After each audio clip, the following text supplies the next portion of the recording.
E é com muita alegria. Quarta-feira ele disse que ia voltar e voltou mesmo. E para nós aqui na Cidade do Fogo é uma alegria muito grande, porque desde o primeiro congresso ele está aqui conosco. Ele é sócio fundador desse congresso.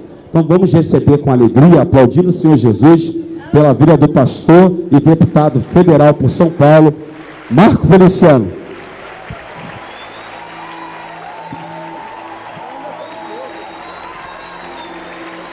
Graças a Deus. Toda honra, toda glória seja dada a Jesus de Nazaré. Cumprimento os irmãos com a paz do Senhor. Quem está feliz nessa noite? Encontre uma pessoa bonita do seu lado e dê um sorriso para ela. Ficou difícil? Se não tiver ninguém bonito aí embaixo, é só olhar aqui para cima, ok? Não, mas não é para mim não, tá? É para o pastor sócio nesse Cavalcante, que é o homem mais bonito que está nessa reunião aqui hoje, né? Jesus deu tudo para ele, altura, barriga e coisas mais, né? Alguém trouxe Bíblia? Abra sua Bíblia comigo no livro do profeta messiânico, livro do profeta Isaías, capítulo de número 43. Glória a Jesus.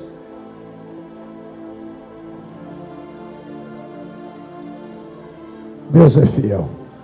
Onde está a sonoplastia? Será que eu consigo um pouquinho de agudo aqui no retorno? Eu estou ouvindo mais o PA do que o retorno. Se mandar para cá, ganha um beijo. Obrigado. Isaías 43 está escrito assim: mas agora assim diz o Senhor que te criou, ó Jacó, e que te formou, ó Israel, não temas, porque eu te remi, chamei-te pelo teu nome e tu és meu. Quando passares pelas águas, eu estarei contigo. Quando passares pelos rios, eles não te afogarão. Quando passares pelo fogo, ele não te queimará, porque a chama não vai arder em ti, porque eu sou o Senhor teu Deus, o Santo de Israel, o teu Salvador. Até aqui, amém? Feche a Bíblia, coloque no banco, na cadeira, pegue na mão da pessoa mais perfumada do seu lado. Ainda dá tempo. Isso.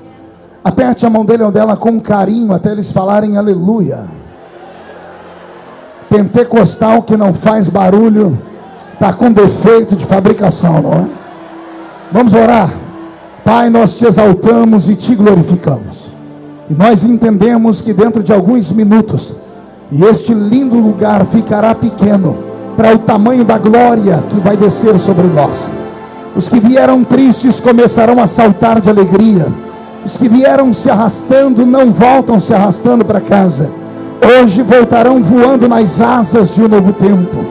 E antes que eu comece a revelar os seus oráculos, cerque este lugar com a sua glória.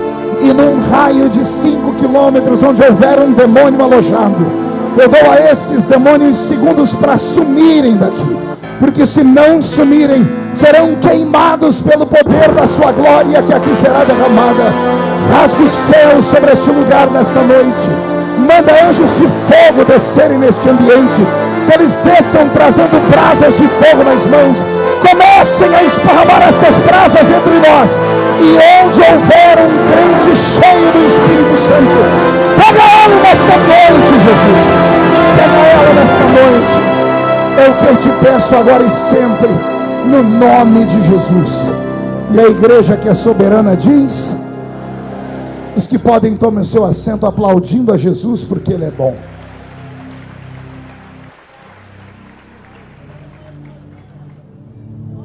Graças a Deus. Eu quero mais uma vez louvar a Deus pela vida do meu querido amigo pastor Anderson, da sua linda esposa, pastor Flor de Lis, por todos os anos se lembrarem de mim. Agradecer a você que atendeu meu pedido da semana passada. Feliz da vida em rever aqui pregadores como o pastor Júnior de Souza. Daqui uns dias nós não vamos poder mais chamar ele de bola de fogo, né? A bola está murchando, né? Graças a Deus. Já foi quantos quilos? 50 quilos. Tudo que o irmão perdeu, eu acho que a minha equipe achou. porque está todo mundo perdendo a barriga para fora da casa. Feliz da vida em encontrar aqui também o Marcelo Dias e Fabiana. Obrigado por atenderem meu convite da semana passada. Se eu não falasse aquilo, eles não iam vir. Só vem com gente grande. Uma alegria. Deus abençoe todos vocês. Pastor Anderson Silva de São Paulo. Enfim, a todos nós. Roberto, mude a música para mim. Eu prometo que não vou me demorar, até porque atrasei a minha chegada e daqui a pouco vem alguém que é bem maior do que eu, e eu não sou digno nem de desatar as alparcas dos seus pés, e eu tenho juízo. Eu só queria, antes de começar a pregar, agradecer também a Deus pela vida do nosso querido deputado federal Haroldo de Oliveira, que tem sido um guerreiro ali em Brasília, dentro das questões da família. E também não poderia deixar aqui de mandar meu abraço ao deputado Eduardo Cunha, que foi ele que esteve comigo semana passada e me emprestou para estar aqui no primeiro horário. Tenho que sair daqui para ir num outro lugar. Aliás, o Rio de Janeiro é um dos estados mais abençoados desse nosso país, até porque é a igreja que mais ora nesse país. E também os crentes que oram são cheios do Espírito Santo e tem fogo até no tutano dos seus ossos. Tem algum pentecostal de verdade aqui nessa noite? Então olhe para o seu irmão e diga para ele: aperte o cinto, porque nós vamos decolar aqui agora. Querida igreja, noiva do Cordeiro, simpatizantes da nossa fé, amigos que vieram de perto e de longe, eu sirvo a Cristo desde criança e prego desde os 13 anos de idade. Hoje eu estou com 41, com um cara de 50 e o corpinho de 60. Você ri porque não é você, bocó, mas Jesus tem sido fiel e misericordioso. Desde a minha infância até os dias de hoje, eu já frequentei milhares e milhares de cultos, e eu não tenho na minha memória nenhuma lembrança de um culto onde Jesus tenha faltado da reunião. Meia dúzia entendeu, vou melhorar a sentença. Eu quis dizer que desde criança até os dias de hoje, eu não me lembro de um culto onde Jesus tenha sequer chegado atrasado à reunião. Às vezes, como pregador do evangelho, sou obrigado, por motivo de força maior, a chegar depois que o culto começa. Às vezes preciso sair antes do culto terminar, mas Jesus nunca fez isso. Ele sempre chega quando o primeiro crente chega, só vai embora quando o último crente vai embora. Isso quando ele não encontra meia dúzia desses crentes maluquinhos que amam fazer hora extra na igreja, porque se ele encontrar esses vigilheiros, ele fica com eles aqui também.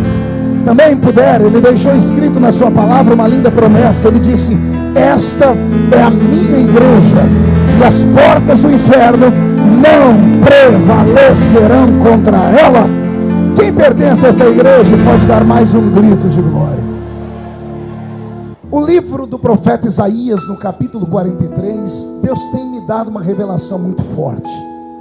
No primeiro versículo, no segundo e no terceiro, eu tenho a sintetização do pensamento de Deus acerca de uma reunião como essa. Todos nós que lemos a Bíblia sabemos que tudo que foi escrito no Velho Testamento foi escrito como sombra e tipologia daquilo que no futuro aconteceria. As palavras de Deus direcionadas ao Israel do Velho Testamento servem muito bem para o novo Israel que vive no Novo Testamento. E nós que aqui estamos somos descendentes pela fé de Abraão. Então tudo que Deus disse àquele povo pode em algum momento de nossa vida nos servir. E o capítulo 43 é um capítulo onde eu vejo exatamente a mão de Deus sobre aqueles que o servem. Deus tomou a boca do profeta Isaías, colocou ele diante da nação de Israel, dividiu a nação em dois grupos e disse: Isaías, eu tenho dois grupos no meio do meu povo. Um desses grupos só podem ouvir coisas racionais, e o outro grupo podem ouvir coisas sobrenaturais. Os racionais, eu tenho que falar com eles na linguagem deles, porque eu os respeito. São homens e mulheres que, devido às lutas, à sua formação espiritual, só acreditam naquilo que pode ser provado através da química, da física e da matemática. Eu não sei se você já teve a oportunidade de estar num culto assim. Você, pentecostal até os ossos, sentado ao lado de um irmão meio intelectual.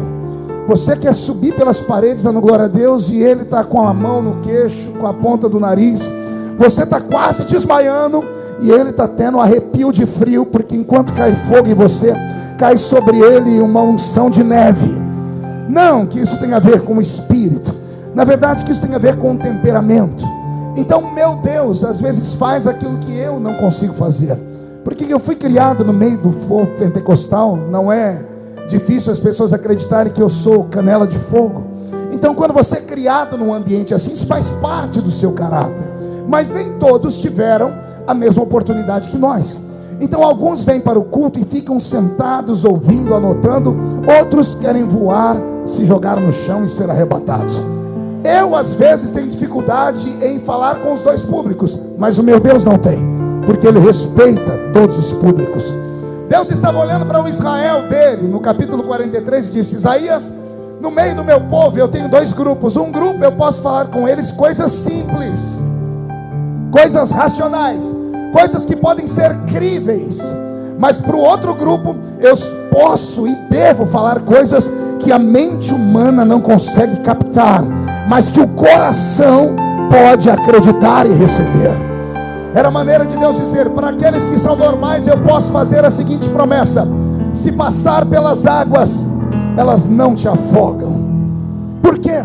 Porque é uma promessa normal, até natural. E todo ser humano, uma vez na sua vida, passa pelo processo de um afogamento ou de um pré-afogamento. Quer seja na infância, na adolescência, quer seja depois como homem maduro. Eu duvido que aqui dentro deste ambiente tem alguém que nunca tenha quase se afogado. Ou seja, dentro da bolsa materna, na barriga da sua mãe, ou dentro de um córrego no mar, ou debaixo do chuveiro, ou bebendo um refrigerante, ou uma água que entrou pelo caminho contrário e você foi obrigado a cuspir. Todo ser humano passa pelo processo de pré-afogamento. Quem já quase se afogou aqui? Levante a mão, chacoalhe ela, bate no peito, olha para o seu irmão e diga: eu quase fui, mas não fui, porque Deus tinha um plano na minha vida. Então se cumpriu na sua vida literalmente Isaías 43: se passares pelas águas, elas não te afogam. Posso ouvir um glória a Deus por isso? Mas tem uma outra parte da profecia que ela não é normal, nem aqui nem na Conchinchina. É Deus abrir a boca e falar: se para um grupo também da minha igreja eu posso profetizar que eles vão passar pelas águas e não vão morrer afogados, para um outro grupo eu posso profetizar assim: se passares pelo fogo, a chama não queima vocês. Pastor, por que não é uma promessa normal? Porque Deus não está dizendo se passares perto do fogo. Deus não está dizendo se passares por baixo, ou por cima, ou do lado do fogo, e ele não te queimará. Não, o Senhor está dizendo: se passares pelo meio, marchando, correndo, se jogando, rolando ou caminhando, andando no meio do fogo, e a chama não vai queimar você. Calma, Deus não está dizendo assim: você vai passar pelo fogo e vai sobreviver com queimaduras de primeiro, segundo ou terceiro grau. Você vai ficar sem um braço ou sem uma perna, porque o fogo vai queimar a textura da sua pele ou os seus dedos. Não, não é isso que Deus está dizendo.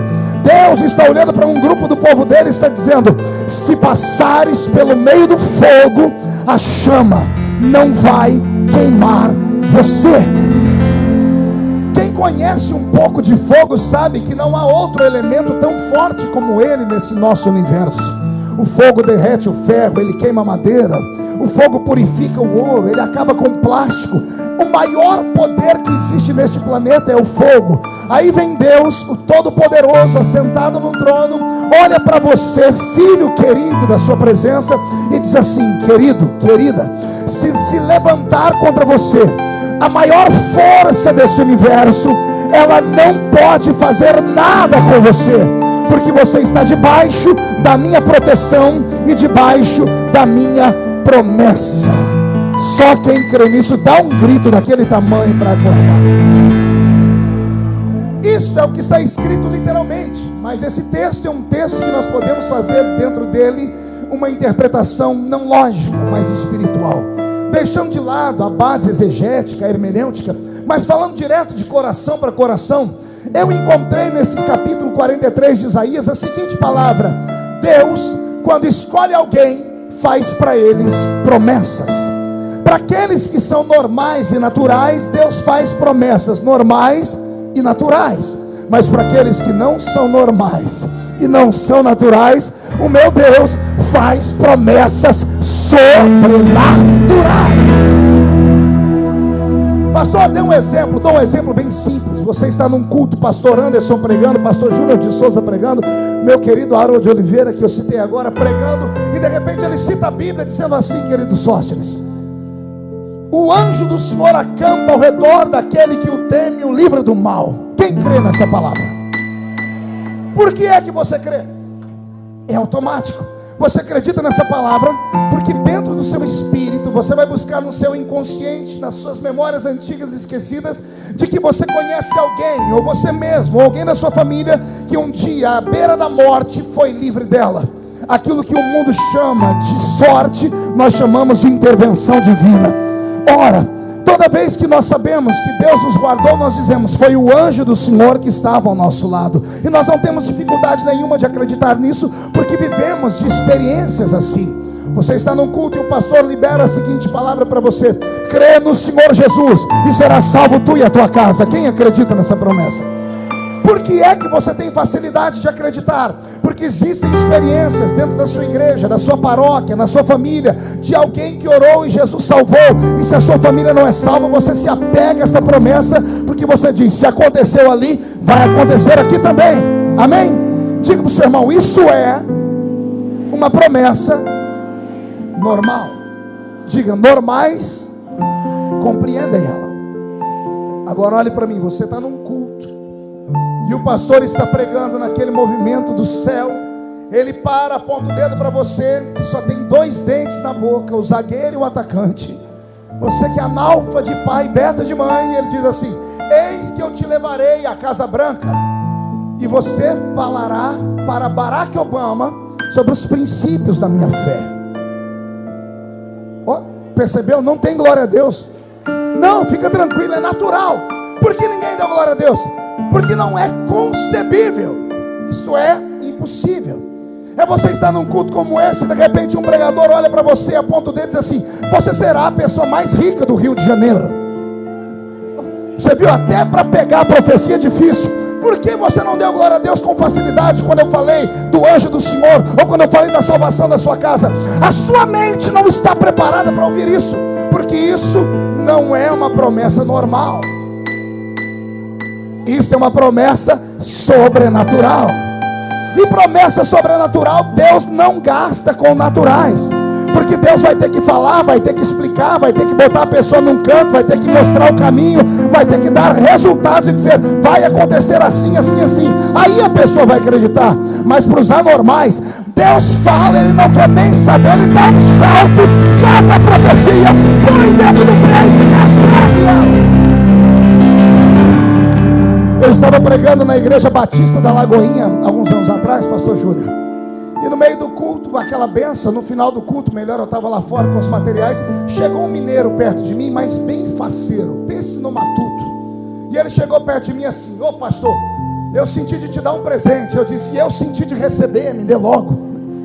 E ele tirou de dentro de uma sacolinha, Sóstenes, uma caixinha de paçoquinha embrulhada, e eu gosto daquele trem. Quem gosta de paçoquinha embrulhada?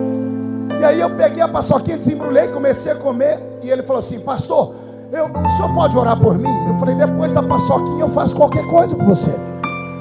Ele falou: não, pastor, é que ontem à noite eu fui numa vigília. Oh meu Deus, pense no matuto. E eu não sou gente. Eu falei: você foi aonde? E ele: numa vigília. Eu falei: ah, e aí? E ele falou: não, pastor, mas não era vigília de crente normal, não. Era vigília de crente doido. Eu conheço vigília de crente doido, mas eu queria ouvir da boca dele. Eu falei: o que é uma vigília de crente doido? Ih, pastor, é aquela vigília que quando o Espírito Santo desce, os crentes parecem que recebem o espírito do Bruce Lee. Eu disse: é? Eu falei: e daí, pastor, que lá pelas tantas veio um profeta doido. Eu conheço profeta doido de vigília de crente doido, mas eu queria ouvir da boca dele. Eu disse: o que é um profeta doido? É aqueles, pastor, que espera estar todo mundo quieto e vem por detrás da gente, na ponta do pé. Eu falei: e daí? E daí, pastor, que ele quase mata a gente do coração primeiro. Eu falei: como assim? Uai, pastor, o homem botou a mão no meu ombro. Antes de eu virar, ele falou: homem! Ai, ai, ai, hein? Falou: pastor, me deu aquele desarranjo, revertério. Falei, eu sei o que você fez. Ai, pastor, eu fiquei ali entre a vida e a morte. E o profeta, pastor, agarrou a minha mão e disse: homem, entra tu comigo nessa carruagem.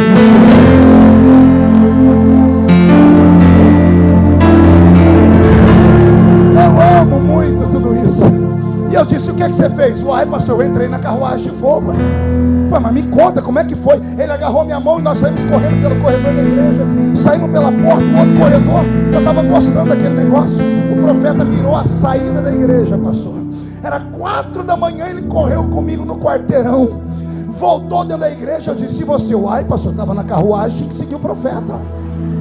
Ele entrou pelo meio da igreja, pastor, olhou o púlpito e mirou. E quando eu fui correndo, eu falei: é lá que Deus vai me colocar. Ele brecou de uma vez e eu fui sozinho. Falei: e aí? Aí que eu virei para trás, não entendi nada. O profeta estava olhando para mim com uma cara feia, dedo apontado no meu nariz, e disse: homem, sobe tu sozinho agora aí, ó, a rampa do Palácio do Planalto, porque vou te colocar os príncipes do reino da terra. Eu me alegrei igual vocês.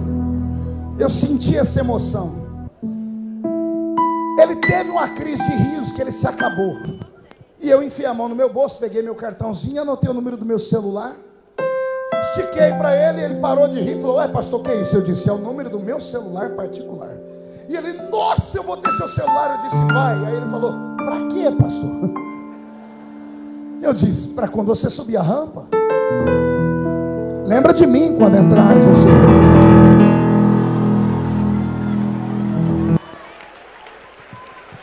Eu achei que ele ia fazer o que vocês fizeram, mas ele não fez. Ele abaixou a cabeça. Quando ele levantou, olhou nos meus olhos e disse: pastor, o senhor acredita mesmo nisso? E ele falou: eu vendo doce nas esquinas de Belo Horizonte. É o Felipe que está ali? Eu estou cego. Felipe, meu Deus do céu, Felipe Pereira. Ele falou: pastor, eu vendo doce nas esquinas de Belo Horizonte para levar comida para minha casa. A minha casa é tão pequena que a porta da frente é escorada com uma cadeira de fórmica, pastor. Ou seja, eu sou pobre de marré. Como é que um dia eu posso subir a rampa do Palácio do Planalto? Quando ele disse aquilo, eu fui atingido por lembranças. E eu me lembrei de onde Jesus me tirou. E eu me lembrei quando o menino andando pelas ruas lá da Vila Tatu, onde eu cresci, de chinela havaiana no pé, quando o chinelo havaiano ainda não era usado lá em Nova York. Eu com um embornalzinho na minha cintura, carregando uma Bíblia rasgada, indo para a casa do meu pastor falar que eu tinha uma chamada missionária. Lembrei da família onde eu nasci, com 12 pessoas dentro de 2 cômodos, onde comida para nós era algo raríssimo. Lembrei eu subindo os montes para orar, e Jesus dizendo que me levaria além do oceano. E me lembrei, um dia eu estando lá em um dos países, são mais de 70 onde eu preguei. Me lembrei estando no Hilton, em plena Londres, 18º andar, deitado na cama, e o Senhor dizendo: eu sou Deus, que quando prometo faço, que pego o homem do nada e coloco ele sobre tudo. Quando Deus me lembrou isso, eu comecei a chorar, botei a mão no ombro daquele mineirinho e disse para ele: meu filho, se foi o meu Deus que falou, se foi o Deus que fez a estéril ser mãe de filho, se foi o Deus que transformou as moléculas de um machado em isopor só para ele flutuar em cima das águas, se foi o Deus que fez o mar vermelho se abrir para que o povo passasse a pé enxuto, se foi o Deus que abriu a boca de uma jumenta para repreender a vida de um profeta, quem viver verá, para ver se cumprir as promessas que Deus tem na sua história e na sua existência. Eu estava vindo para cá e o meu coração queimava, ardia sobre esta palavra. O Senhor me disse que nesta noite, neste ambiente sagrado e ungido, haverá uma unção revelada de sonhos e mistérios que serão revelados ainda na madrugada deste dia. Quando você acordar amanhã de manhã, as pessoas vão perguntar para você se você viu por acaso um passarinho verde na noite anterior, e você vai dizer: não, eu ouvi mesmo, foi uma pombinha de fogo que voou sobre nós e trouxe o poder da glória e do Pentecostes sobre a nossa história. Na noite de hoje não há espaço para a carne, nem para aquele que é natural. Deus te trouxe para te dar sonhos proféticos, te dar revelações e te fazer lembrar que tudo que Ele te prometeu vai acontecer. Vou repetir: tudo que Deus prometeu a você vai acontecer. Tenho outro na mão, tenho as pessoas olhando. E se você acredita nisso, dê um grito para acordar a cidade inteira.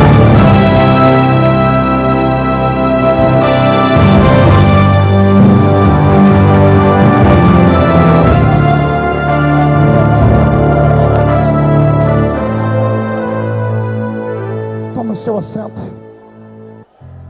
Você não tem noção do que Deus é capaz de fazer para cumprir as promessas que Ele tem te feito. Ouça-me, eu disse que você não faz menção e você não tem dentro de você o tamanho do sentimento de fé preciso do que Deus é capaz de fazer para trazer à existência aquilo que ainda não existe. Você acredita no que eu estou dizendo? Então levante a mão direita para o céu comigo. Chacoalhe a sua mão. Agarre o ombro de quem está do seu lado. Chacoalhe a pessoa até ela ficar irritada, por favor. Não, tira ela do lugar. Diga com todo respeito: se você veio para cá é porque você não é natural. Então Deus esta noite vai fazer isso com você. Tira a pessoa do lugar, chacoalha ela, chacoalha. Diga: Deus te trouxe aqui para isso, para sacudir as suas promessas, para sacudir a sua chamada, para sacudir a sua história, para sacudir o seu ministério, para sacudir a sua família. Deus vai trazer a existência o que não existe.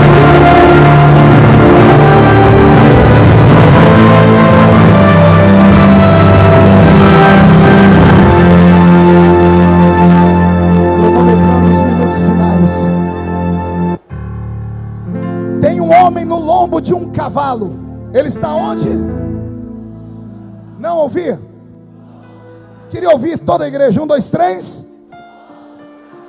Ele está guerreando pelo Deus dos céus. A ira de Deus contra a nação contra a qual ele está lutando é violentíssima. Faltar-me-ia tempo para contar os fatos históricos, onde o Deus daquele povo, ou o rei daquele povo, pegou um bezerro, colocou nele o nome de Yahvé e sacrificou no altar para aplacar a ira dos seus deuses. Imagine uma nação pagã que mata, entre aspas, o Deus de Israel. A ira desse homem é uma ira divina, porque Deus está dentro dele. E Deus faz a ele uma promessa dizendo: Josué, eu entrego o inimigo na sua mão hoje. Me arrepiou o corpo todo. Quem é espiritual entendeu. Vou falar de novo. Eu entrego o inimigo na sua mão hoje. Josué partiu contra o inimigo. E de repente, no meio da caminhada, ele parou, puxou o arreio do cavalo, olhou para o céu e disse: Senhor, amanhã eu continuo a peleja. Deus olhou e disse: eu falei que eu entrego o inimigo hoje. Era tudo que Josué queria ouvir. Senhor, então o Senhor dá um jeito, porque o meu cavalo não enxerga no escuro. A lua está aparecendo lá em cima e o sol está se pondo lá embaixo. Não dá para pegar o inimigo no escuro. Quando Deus ouve e vê aquilo, o meu Deus é obrigado a operar o maior milagre do Velho Testamento.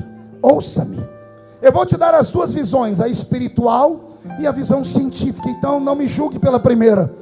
Na visão de Josué, um homem que viveu milhares de anos antes de nós, que não sabia nada sobre o poder do cosmos, que não tinha nem noção de que o sol não pode parar, porque ele não se move. Na visão de Josué, Deus ficou de pé no trono, arregaçou as orlas do seu vestido, as mangas, colocou uma mão debaixo do sol e a outra mão em cima da lua, e disse: vê se está boa a claridade aí.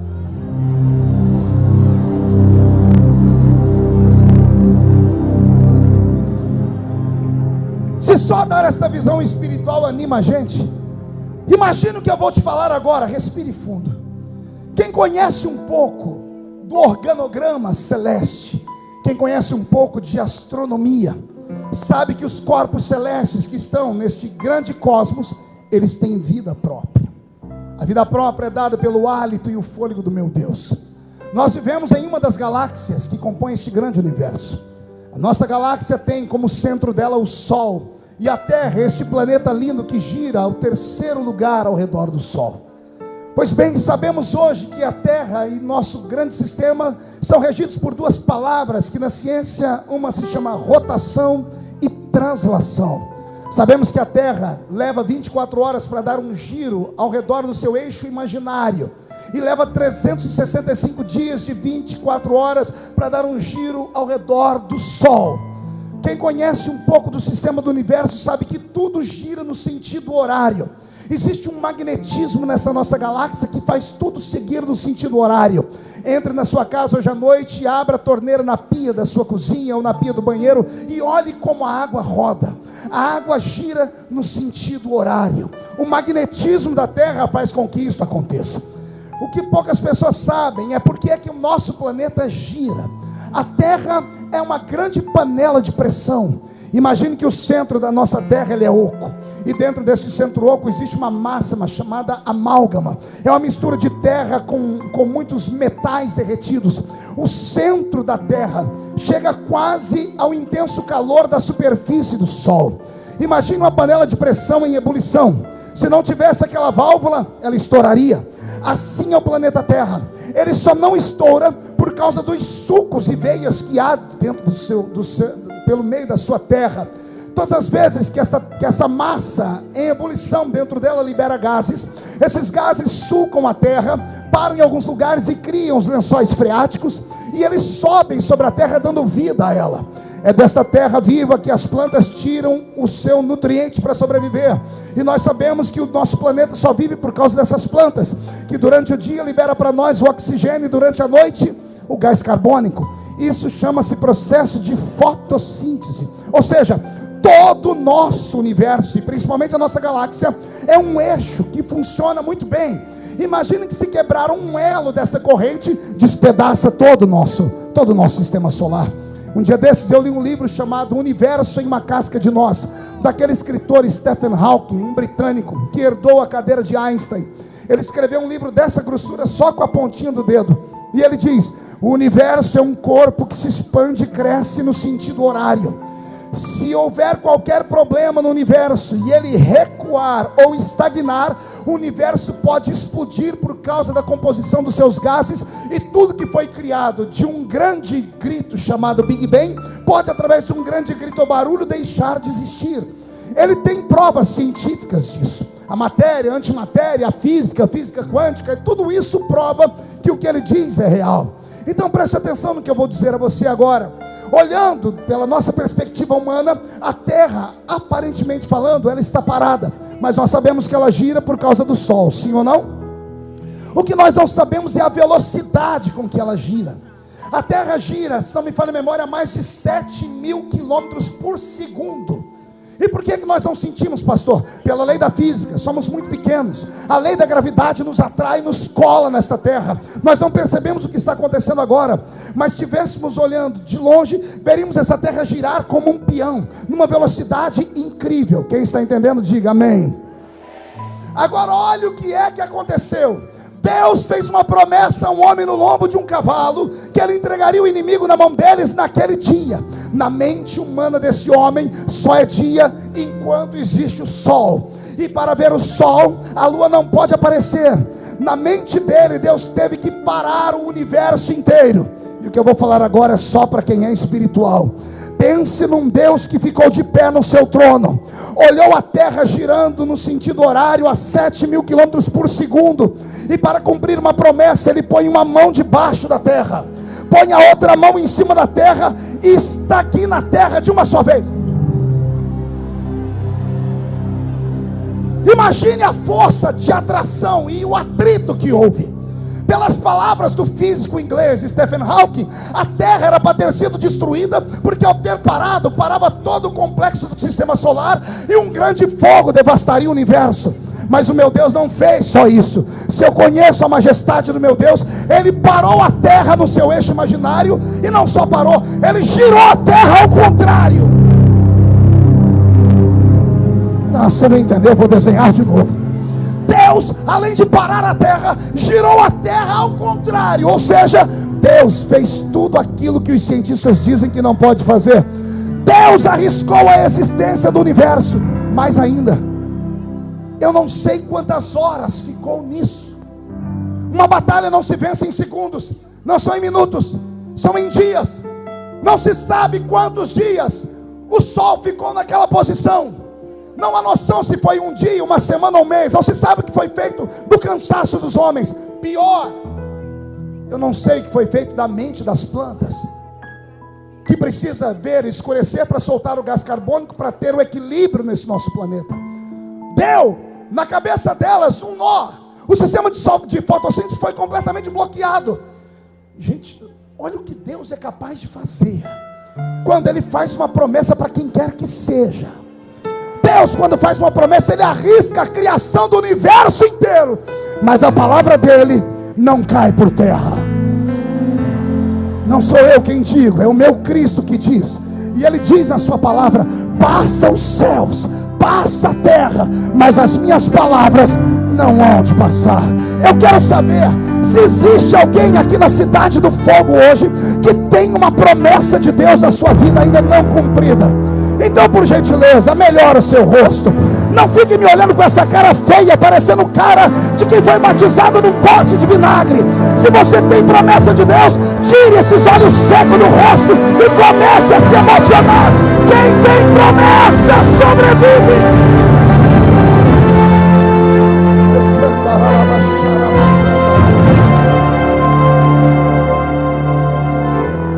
Há uma promessa para o nosso país, e vamos viver os dias de ver esta promessa se cumprir. Promessas pelas quais a igreja ora há muitos anos. E eu fico muito feliz tendo aqui nessa plataforma homens que ajudam a fazer essa história e vão continuar ajudando. Só Deus sabe a importância do meu deputado Haroldo Oliveira, que está do lado da sua bela esposa, que eu conheci uma vez só. E ela estava com o cabelo maior, agora está parecendo a Lady Di, né? Ver aqui Felipe, que me ajuda lá como um guerreiro. Ver o Sóstenes, que vai estar lá o ano que vem. Vamos fazer uma loucura naquele lugar. Pessoas que acreditam na promessa desse país. Promessa de dias melhores. Promessa em que os nossos filhos não vão ficar como zumbis pelas ruas cheirando crack. Promessa onde as nossas filhas não serão violentadas e vendidas a sua virgindade a preço de banana. Promessa em que o governo do justo vai chegar aqui. Agora, para crermos nessa promessa macro, nós temos que acreditar numa promessa micro. É uma promessa que está dentro de você. Você não é o verme do carrapato. Você não é aquilo que as pessoas dizem que você é. Você não é aquilo nem que você pensa que é. O que você é ainda será revelado. O meu Deus tem algo tão grande para a sua vida que, se você soubesse e acreditasse, não estaria aí com essa boca travada. Segura aí, essa boca de aço, essa língua de ferro, esse queixo de concreto. Quem tem promessa não se entrega.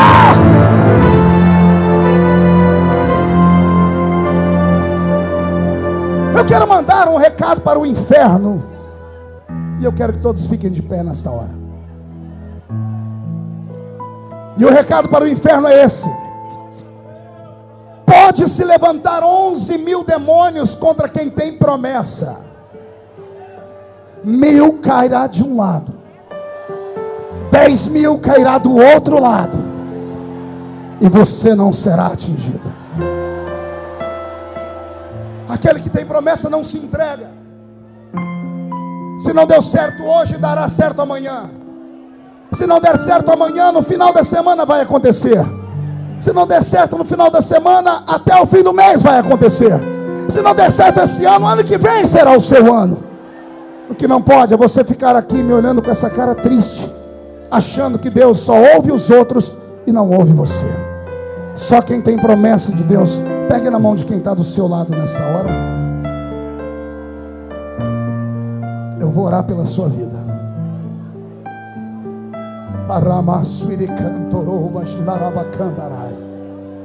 Senhor, eu queria um sinal nesta noite. Onde houver um homem e uma mulher que tem uma promessa gigante dentro de si, faz brotar dentro deles a maior de todas as emoções, que é atrelada à fé. Traz aos olhos dos seus filhos a visão daquilo que aparentemente haviam perdido. Traz para dentro deles a confirmação de que dias melhores virão. E se há entre nós alguém a quem o Senhor prometeu coisas grandes, violentas, traz dentro deles agora a chama do Pentecoste. Onde houver alguém que tem promessa e é batizado com o Espírito Santo, traz sobre eles o renovo nesta hora.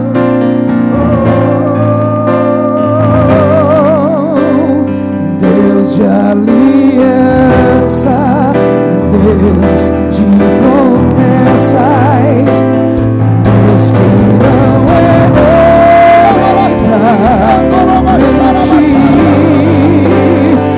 onde houver alguém que tem uma promessa, meu Deus, traz a alegria sobre eles. Mas sua palavra vai se cumprir. Para terminar, solte a mão do seu irmão, levante a mão direita bem alto, estique os dedos, só quem crê. Diga comigo: todos os demônios que roubam a fé, que matam os sonhos, que me fazem esquecer as promessas, eu ordeno, não estou pedindo, estou ordenando. Venha para a palma da minha mão, feche a sua mão. Você crê nisso? Lucas 10:19: eu vos dei poder para pisar sobre serpentes e escorpiões, sobre todo o poder do diabo, e nada fará mal a vocês. Eu conto até 3, você joga no chão e pisa em cima. E aí você abraça 2 pessoas e diz: vai acontecer o milagre da promessa. 1, você nunca mais será o mesmo. 1,5, sua família será abençoada por essa promessa. 2, o estado do Rio de Janeiro vai exportar avivamento. 2,5, Satanás é um derrotado. 3, jogue no chão, em cima. Eu sei quem luta por mim. Meus planos não podem ser. Abraça, abraça, abraça, abraça, abraça. Minha esperança está nas mãos do grande eu sou. Meus olhos vão ver o impossível acontecer.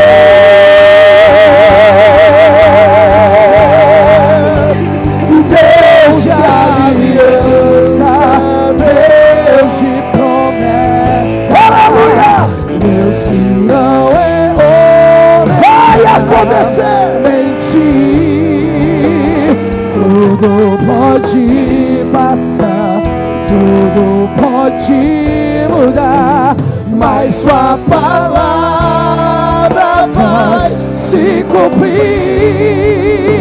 Deus de aliança, Quem pode aplaudir? de promessa, Quem pode aplaudir e gritar?